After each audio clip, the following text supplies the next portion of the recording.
Hay lugares que desaparecen sin dejar de existir. Permanecen en los mapas, conservan su nombre y sus calles, pero inevitablemente dejan de ser aquello que alguna vez fueron. Cuba es uno de ellos. La Cuba de tantas cosas que enumerar se ha ido desdibujando con el paso del tiempo. No es solo el deterioro de las estructuras, de sus edificios, de sus calles. Es la pérdida de algo más genuino, la forma de vivir, de proyectarse hacia el mañana, la forma de existir. Cuando una generación entera crece pensando en marcharse, cuando los jóvenes ven el futuro en otra tierra y las familias se fragmentan entre fronteras, el país cambia inevitablemente. Cuando dejan de existir los poetas, los arquitectos, los artistas, los profesionales, los que hacen los oficios, los que hacen el pan, porque en gran medida se marcharon o murieron, ya deja de existir la continuidad. Y sin continuidad, nada se hereda y todo se apaga lentamente.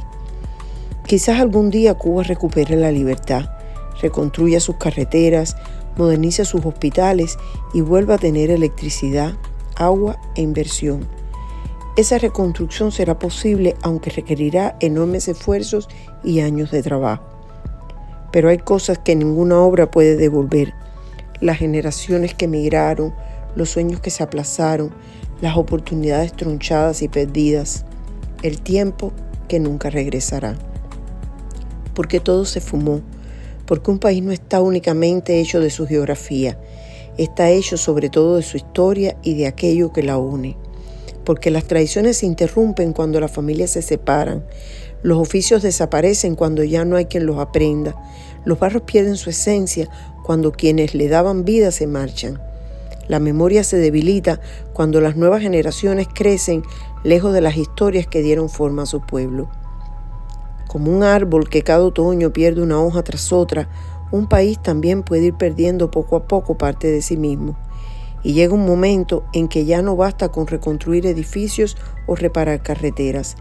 Lo más difícil será volver a tejer los vínculos, recuperar la confianza y reconstruir esa continuidad que permite a una generación entregar a la siguiente algo más que un territorio, una identidad. Las naciones no mueren solo cuando se destruyen sus ciudades, también se empobrecen cuando se rompe el hilo invisible que une su pasado con su futuro. Porque identidad y patria son más que un himno y una bandera. Identidad y patria son los hábitos, las costumbres, el sentido de pertenencia, el valor cultural construido día a día por un pueblo tras el relevo de muchas generaciones. La mayor pérdida de un país no ocurre cuando se derrumban sus edificios, sino cuando se rompe la continuidad de su identidad. Como dijera Martí, patria es humanidad. Humanidad lejos de tiranías, prejuicios e intereses mezquinos. Humanidad para vivir de forma justa y con bienestar en el país que te vio nacer sin tener que emigrar. Aunque los que emigraron hayan encontrado un maravilloso destino y se sientan acogidos en otra tierra de oportunidades. Patria no es una ideología ni un gobierno. Patria es la memoria compartida de un pueblo, es su manera de vivir, de construir, de reír, de hablar, de celebrar. Es el legado que una generación entrega a la siguiente, y cuando ese legado se trunca y deja de existir, la patria deja de existir con ello.